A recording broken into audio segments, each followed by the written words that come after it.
Hello friends, நான் தான் உங்களோட ஏபி.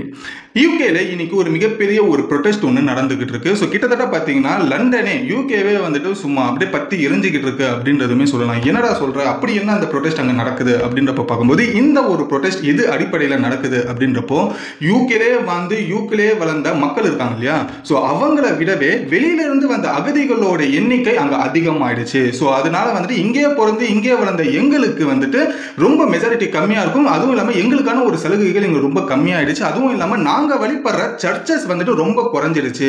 இதுக்கான ஒரு காரணம் என்னன்னா, வெளியில வந்த அகதிகள் அளவுக்கு அதிகமாக இருக்கிறதுனால பல சர்ச்சுகள் குறைஞ்சு இப்போ பல கோவில்கள் அதிகமாயிடுச்சு. முக்கியமா வந்துட்டு இஸ்லாமியர்களோட மசூதிகள் யூகேல அதிகமாயிடுச்சு அப்படின்னு சொல்லி இப்போ யூகேலே வளர்ந்த இந்த ஒரு மக்கள் கிட்டத்தட்ட 1.5 லட்சம் பேர் இப்போ லண்டன் வீதியில வந்து கொடியை தூக்கி இருக்காங்க, எல்லா அகதிகளுமே வெளியில போங்க அப்படின்றது சொல்லி. ஸோ இந்த ஒரு பிரச்சனை தான் இப்போ யூகேல தீயா பரவிக்கிட்டு இருக்கு. ஸோ அதை பத்தி தான் இந்த ஒரு வீடியோல ரொம்ப ஷார்ட் அண்ட் ஸ்வீட்டா தெரிஞ்சுக்க போறோம். ஸோ இவங்களோட கோரிக்கை என்னவா இருக்கு, இவங்களை எதிர்த்து இன்னும் ஒரு ப்ரொடெஸ்ட் கேங் அவங்க வந்துட்டு தனியா ஒரு போராட்டம் பண்ணிக்கிட்டு இருக்காங்க. அவங்க எதுக்காக ஒரு போராட்டம் பண்றாங்க, அவங்களோட கோரிக்கை என்ன அப்படின்றதுமே பார்க்க போறோம். இந்த 2 போராட்ட காலத்துல வந்துட்டு இப்போ போலீஸுமே நடுவில் இருக்காங்க. ஸோ இந்த போலீஸ் கிட்டையுமே சில வயலன்ஸ் நடந்திருக்கு அந்த போராட்டத்தில். அதுல ஏகப்பட்ட பேர் காயமடைஞ்சிருக்காங்க, ஏகப்பட்ட பேர் அரெஸ்ட் செய்யப்பட்டிருக்காங்க, நிறைய பேர் ஹாஸ்பிட்டலுமே சேர்க்கப்பட்டிருக்காங்க. ஸோ லிட்டரலி நம்ம பார்க்கும்போது இந்தோனேஷியாவில் எப்படி பார்த்தோம், நேபாளில் எப்படி பார்த்தோம், இப்போ யூகேலையுமே இந்த ஒரு ப்ரொடெஸ்ட் அப்படின்ற ஒரு விஷயம் நடந்துகிட்டு இருக்கு. ஸோ இந்த ஒரு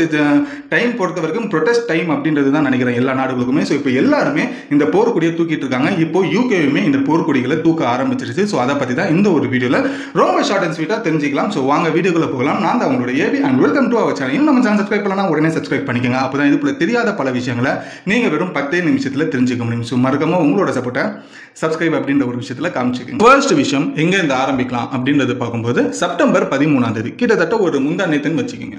ஸோ இந்த பிரிட்டன்ல இருக்கிற முக்கியமான சிட்டியா பார்க்க போற லண்டன்ல வந்துட்டு ஒரு ப்ரொடெஸ்ட் ஒன்று ஆரம்பிக்கப்படுது. இந்த ப்ரொடெஸ்டோட பேர் என்ன அப்படின்றப்ப பார்க்கும்போது யுனைட் த கிங்டம் அப்படின்றது. யுனைடெட் கிங்டம் இல்ல, யுனைட் த கிங்டம் தான் இந்த ப்ரொடெஸ்டோட பேர். சரி, இந்த ஒரு ப்ரொடெஸ்ட் யாரோட தலைமையில செயல்படுது அப்படின்றப்ப பார்க்கும்போது முதல்ல இந்த ப்ரொடெஸ்ட்டுக்கு குரல் கொடுத்தவர் வந்துட்டு டாமி ராபின்சன் அப்படின்றவர். இவர் யார் அப்படின்றப்ப பார்க்கும்போது ஒரு ஆன்டி மைக்ரனிஸ்ட் ஆக்டிவிட்டிஸ்ட் அப்படின்றது சொல்றாங்க. இந்த டாமி ராபின்சன் தலைமையில கிட்டத்தட்ட எத்தனை பேர் வந்துட்டு இந்த போராட்டத்தில் கலந்துருக்காங்கன்னா கிட்டத்தட்ட 1 லட்சத்துல இருந்து 1.5 லட்சம் பேர் இந்த ஒரு போராட்ட காலத்தில் கலந்துருக்காங்க. சரி, இந்த 1 லட்சத்துல இருந்து 1.5 லட்சம் பேரோட முக்கியமான டிமாண்ட் தான் என்ன அப்படின்றப்ப பார்க்கும்போது அவங்க கிட்டத்தட்ட ஒரு 3-4 விஷயங்கள் சொல்றாங்க. அது ஒண்ணு நான் சொல்றேன். முதல் விஷயம் அதுல என்ன அப்படின்றப்போ, இந்த யூகே கிங்டம்ல பிரிட்டன்ல பொறுத்த வரைக்கும் இங்கே பிறந்து இங்கே வாழ்ந்த மக்களுக்கு வந்துட்டு சரியான ஒரு அங்கீகாரம் கிடைக்கிறது இல்லை. அதை தாண்டி வெளியிலிருந்து வந்தவங்க, அதாவது மைக்ரன்ஸா உள்ள வந்தவங்களுக்கு தான் இங்க மிகப்பெரிய ஒரு அங்கீகாரம் கிடைக்குது அப்படின்றது அவங்களோட முதல் குற்றச்சாட்டு. இது அவங்க எப்படி சொல்றாங்க அப்படின்றப்ப பார்க்கும்போது பிரிட்டனுக்குள்ள வந்துட்டு லீகலாவும் சரி இல்லீகலாவும் சரி வேற நாடுகள்ல இருந்து மைக்ரன்ஸ் வந்துட்டு உள்ள வராங்க அகதிகளா. சோ அவங்க இந்த ஒரு அகதிகள் உள்ள வரும்போது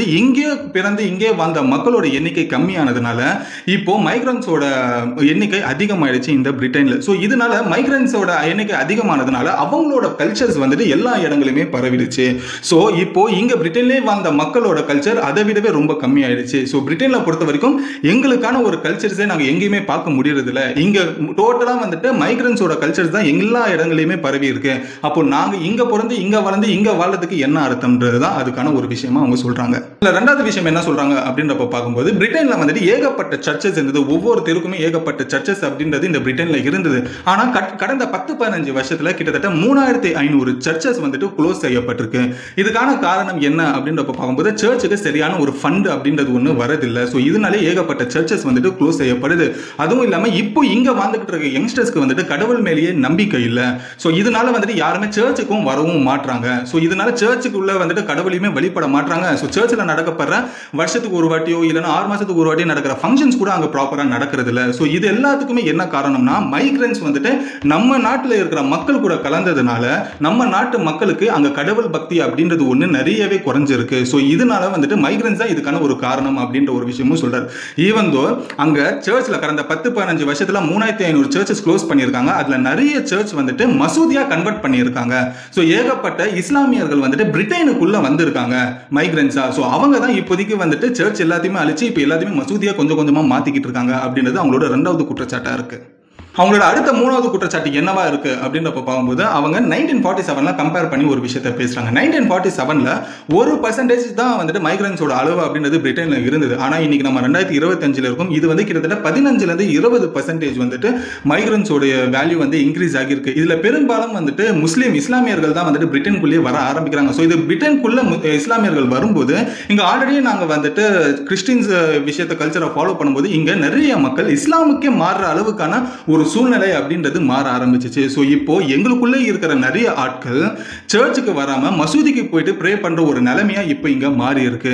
ஸோ இதனால தான் வந்துட்டு இதுக்கப்புறமா பிரிட்டன்ல எந்த ஒரு மைக்ரன்ஸுமே வரக்கூடாது, அதுவுமே இப்போ இருக்கிற மைக்ரன்ஸுமே இல்லீகல் மைக்ரன்ஸுமே இந்த பிரிட்டனை விட்டு வெளியில அனுப்புங்கன்னு சொல்லி இந்த மாதிரி ஒரு 3 குற்றச்சாட்டை இந்த ஒரு யுனைட் த கிங்டம் அப்படின்ற ஒரு ப்ரொடெஸ்ட்ல டாமி ராபின்சனும் அவங்க கூட சேர்ந்த கிட்டத்தட்ட 1.5 லட்சம் பேருமே இந்த ஒரு கோரிக்கையை வச்சிருக்காங்க கவர்மெண்ட் முன்னாடி. ஸோ இது வந்துட்டு கிட்டத்தட்ட ஒரு பக்கம் ஒரு போராட்ட களமா போய்கிட்டு இருந்தா இந்த 1.5 லட்சம் பேரை எதிர்க்கிற மாதிரி கிட்டத்தட்ட ஒரு 10,000 பேர் தனி ஒரு கூட்டமா வந்துட்டு சேர்ந்திருக்காங்க. அந்த ஒரு கூட்டத்துக்கு பேர் என்ன அப்படின்றப்ப பார்க்கும்போது ஸ்டாண்ட் அப் டு ரேசிசம். இந்த ஸ்டாண்ட் அப் டு ரேசிசமோட அவங்களோட கருத்து என்னவா இருக்கு அப்படின்றப்ப பார்க்கும்போது இங்க எல்லாருக்குமே ஒரு தனி மனிதனோட உரிமை அப்படின்றது இருக்கு.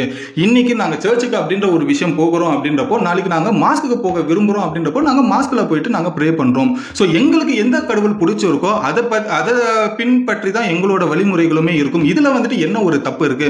சர்ச்சில் என்னோட அப்பா அம்மா சர்ச்சுக்கு போறாங்கன்னா எனக்கு வந்துட்டு மாஸ்கோ இல்லைன்னா வேற ஏதாச்சும் ஒரு கோயிலுக்கோ எனக்கு போக தோணுச்சு, எனக்கு அதுல நம்பிக்கை இருக்கு, நான் அதை ஃபாலோ பண்ண போறேன். ஸோ இதுதானே ஒரு ஜனநாயக நாடாகவும் இருக்கும். எல்லாருக்கும் பிடிச்ச மாதிரி வாழ்றது தானே ஒரு வாழ்க்கை. அதுல வந்துட்டு இந்த 1.5 லட்சம் பேர் ஒன்னா சேர்ந்து இல்ல நீ இந்த கோயிலுக்கு போக கூடாது, சர்ச்சுக்கு தான் வரணும், நீ சர்ச்சுக்கு போக கூடாது, இந்த கோயிலுக்கு தான் போகணும்னு சொல்றதுல எந்த வகையில சரியான ஒரு விஷயமா இது அமையும்? ஸோ இவங்க எல்லாருமே வந்துட்டு இங்க இருக்கிற ஆட்களை தனித்தனியா பாக்குறாங்க. இஸ்லாமியர்களை தனியா பாக்குறாங்க, இந்துக்களை தனியா பாக்குறாங்க, அதே போல பிரிட்டனை தனியா பாக்குறாங்க, கருப்பின மக்களை தனியா பாக்குறாங்க, அதே போல கிறிஸ்டியன்ஸை தனியா பாக்குறாங்க. ஸோ இவங்க கிட்ட இவ்வளவு பிளவுகள் அப்படின்ற ஒரு விஷயம் இருக்கும்போது நாங்க எல்லாருமே ஒன்னா தான் நாங்க பாக்குறோம்.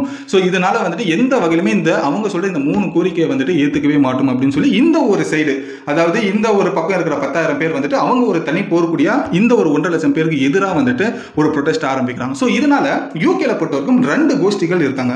ஒரு சைடு 1.5 லட்சம் பேர், இன்னொரு சைடு 10,000 பேர். ஸோ இந்த 2 கோஷ்டிகளுக்கு நடுவில் இப்போ போலீஸ் சிக்கி இருக்காங்க. ஸோ இந்த ஒரு போலீஸ் வந்து இந்த 2 கூட்டத்தையுமே கண்ட்ரோல் பண்ணணும் அப்படின்ற ஒரு காரணத்துக்காக ஏகப்பட்ட போலீஸ் ஏகப்பட்ட மிலிட்டரிஸை வந்துட்டு அந்த இடத்துல இறக்கி இருக்காங்க, எந்த ஒரு வயலன்ஸுமே ஆகக்கூடாது அப்படின்னு சொல்லி. பட் இருந்தாலும் நேற்றுக்கு ஒரு மிகப்பெரிய ஒரு வயலன்ஸ் அப்படின்றது இந்த 2 கூட்டத்துக்கு நடுவுலையுமே நடந்தது. இதை தடுக்க போன போலீஸுமே சில பேர் வந்துட்டு தாக்கின ஒரு சில விஷயங்கள் நான் நியூஸ் பேப்பர்ல படிச்ச ஒரு விஷயங்களா இருந்தது. ஸோ அது என்ன அப்படின்றப்ப பார்க்கும்போது கிட்டத்தட்ட 25 பேரை வந்துட்டு அந்த ப்ரொடெஸ்ட் அந்த போராட்ட காலத்துல இருந்து வயலன்ஸ் பண்ணவங்களை அரெஸ்ட் பண்ணியிருக்காங்க. ஸோ இதை தாண்டி 26 போலீஸ் இன்ஜூர்ட் ஆகி இருக்காங்க அப்படின்ற ஒரு விஷயம் தெரிய வந்தது.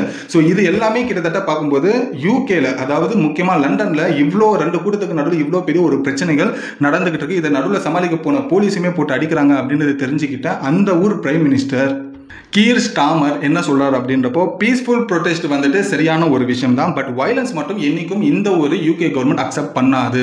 நீங்க ப்ரொடெஸ்ட் பண்றீங்கன்னா பீஸ்ஃபுல்லா அதை நீங்க பண்ணுங்க, ஆனா வயலன்ஸ்ல ஈடுபட்டீங்கன்னா யாருமே இங்க ப்ரொடெஸ்ட் அப்படின்ற ஒரு விஷயமும் பண்ண முடியாது.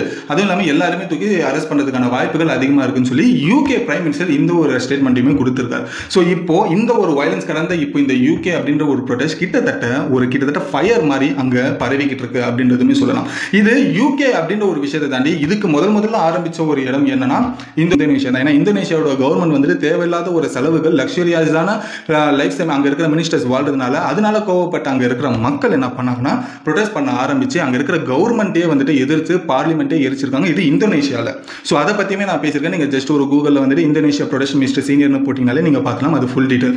அதுக்கப்புறமா நம்ம ஊர் பக்கத்தில் இருக்கிற நேபாளையுமே இதே பிரச்சனை தான், அங்கேயுமே பார்லிமெண்ட் எரிச்சிருக்காங்க. அங்க இருக்கிற மக்கள் வந்துட்டு சோஷியல் மீடியாவை பேன் பண்ணோம் அப்படின்ற ஒரு காரணத்தில் ஆரம்பிச்சு அதுக்கப்புறமா ஊழல் வரைக்கும் போய் இப்போ அங்க இருக்கிற பிரைம் மினிஸ்டர் ரிசைன் பண்ணிடு. இது நேபாளில் நடந்த ஒரு ப்ரொடெஸ்ட், அதை பத்தியுமே பேசியிருக்கேன். ஸோ நீங்க just Nepal protest mister senior போட்டினா கூட யூடியூப்ல வந்துடும். ஸோ இன்னைக்கு இப்போ இது யூகேல நடந்திருக்கு. ஸோ ஏகப்பட்ட நாடுகளில் இப்போ எல்லா மக்களுமே வீதிக்கு வந்து ப்ரொடெஸ்ட்டை நடத்திக்கிட்டு இருக்காங்க அப்படின்ற ஒரு விஷயம் பார்க்க முடியுது பேக் டு பேக்கா. ஸோ இது இன்னும் எந்த அளவுக்கு வந்துட்டு தொடரும் அப்படின்ற ஒரு விஷயம் தெரியல. ஒரு பக்கம் இருந்தாலும் இப்போ யூகேல வந்துட்டு இந்த ஒரு ப்ரொடெஸ்ட் இப்போ எப்படி சூழ்நிலையை மாத்திருச்சு அப்படின்றப்ப பார்க்கும்போது பொலிட்டிக்கலாவுமே சரி நேஷனலாவுமே சரி இது ஒரு மிகப்பெரிய ஒரு பிரச்சனையை கிரியேட் பண்ணிடுச்சு. ஸோ இதுக்கப்புறமா ஃபியூச்சரில் வந்துட்டு யாராச்சும் இல்லீகலாக வரணும்னு நினச்சா கூட வரதுக்கு ரொம்ப ஒரு பெரிய ஒரு கஷ்டமாகவும் ஆகிடும். அதே போல் லீகலாக வராங்க அப்படின்றப்போ ஏகப்பட்ட ப்ரொசீஜர் இருக்கிறதுக்குமே வாய்ப்பு அதிகமாக இருக்குது. ஏன்னா இப்போ உள்ளூர் மக்களையுமே சமாளிக்கணும், அங்கே இருக்கிறவங்களுமே வந்துட்டு நம்ம நீ சொல்கிறதெல்லாம் ஏற்றுக்க முடியாதான்னு சொல்லி யூகே பிரைம் மினிஸ்டர் சொல்லவே முடியாது. ஸோ அந்த மாதிரி ஒரு சூழ்நிலை தான் இப்போ அங்கே போய்கிட்டு இருக்கு. ஸோ இதனால ஏகப்பட்ட கெடுபிடிகளை கொண்டு வரதுக்கான வாய்ப்புகள் அதிகமாக இருக்குது. நீங்கள் யூகேக்கெலாம் பிளான் பண்ணுறீங்க அப்படின்ற பட்சத்தில் கொஞ்சம் இப்போதைக்கு காம் டவுனாக இருந்துட்டு அங்கே சூழ்நிலை என்னன்றதை பார்த்துட்டு அதுக்கப்புறமா உங்களுடைய யூகே போகிறதுக்கான வேலைகளை நீங்கள் செய்கிறதுன்றது சரியான ஒரு விஷயமா இருக்கும் அப்படின்னு தான் என் தரப்புலேருந்துமே சொல்கிறேன். ஸோ இதுதான் யூகேல ஒரு மிகப்பெரிய ஒரு போராட்டம் அப்படின்றது நடந்துகிட்டு இருக்கு. ஸோ லிட்டரலி பார்த்தீங்கன்னா லண்டனே இப்போ ஃபயராக பற்றி எரிஞ்சிக்கிட்டு இருக்கு அப்படின்றதோட மொத்த டீட்டெயிலுமே உங்களுக்கு சொல்லியிருக்கேன். இந்த ஒரு வீடியோவில் உங்களுக்கு யூஸ்ஃபுல்லாக இருந்ததுன்னா லைக் பண்ணிக்கோங்க, இன்ஃபர்மேஷனாக இருந்ததுன்னா நிறைய பேருக்கு ஷேர் பண்ணுங்கள். அவங்களும் இப்போ யூகேல என்ன தான் எக்ஸாக்டான சிச்சுவேஷன் அப்படின்றது அவங்களுமே தெரிஞ்சுக்கிட்டோம். இந்த ஒரு யூகே ப்ரொடெஸ்ட்டை பொறுத்த வரைக்கும் உங்களோட கருத்து என்ன அப்படின்றதுமே நீங்கள் கமெண்ட்டில் சொல்லுங்கள். நானும் படித்து தெரிஞ்சுக்கிறேன். உங்களோட ஒப்பீனியனை பார்க்குறதுக்கு நான் ரொம்பவே வெயிட் பண்ணிட்டு இருக்கேன். ஸோ இந்த வீடியோ முடிச்சுட்டு நாளைக்கு ஒரு சூப்பரான வீடியோவில் உங்களை வந்து நான் பார்க்குறேன். And then bye bye AB.